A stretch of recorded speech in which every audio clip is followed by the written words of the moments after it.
আসসালামু আলাইকুম সুপ্রিয় দর্শক, আপনাদেরকে আমার ককাটেল পাখির সঙ্গে পরিচয় করিয়ে দিব।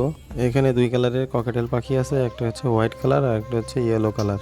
সকালবেলায় পাখিগুলোর জন্য ছোলা দেওয়া হয়েছে, যেহেতু ওদের বাচ্চা হয়েছে এই জন্য ছোলা ওদের শরীরের জন্য খুবই পুষ্টিদায়ক একটি খাবার।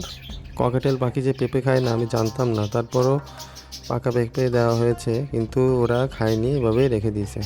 ছোলা ককাটেল পাখির খুবই প্রিয় খাবার, ওরা প্রতিদিনই প্রায় ছোলা খেয়ে থাকে। ওদের যেহেতু বাচ্চা হয়েছে এই জন্য প্রতিদিন ওদের ছোলা খেতে দেই। আপনারা দেখতে পাচ্ছেন একটা পাখির ডানায় সমস্যা। আমার সমস্যা হলো আলহামদুলিল্লাহ ও খুবই ভালো ডিম বাচ্চা করে। জায়গা স্বল্পতার কারণে একটি খাঁচার ভিতরেই 5-6 জোড়া ককাটেল পাখি রাখা হয়েছে, কিন্তু বক্স 3টা দেওয়া হয়েছে। ওরা 3 দিক থেকেই ওরা খাঁচার ভিতর যেতে পারে। এক জোড়া অলরেডি ডিম পাড়ার জন্য বক্সের ভিতর ঢোকা শুরু করতেছে, আপনারা দেখতে পাচ্ছেন। ককাটেল পাখির গুলুগুলু বাচ্চা পেয়ে যাবেন আমাদের কাছে, কয়েক পিস আছে মাত্র। যা প্রয়োজন হয় আমাদের সঙ্গে যোগাযোগ করতে পারেন।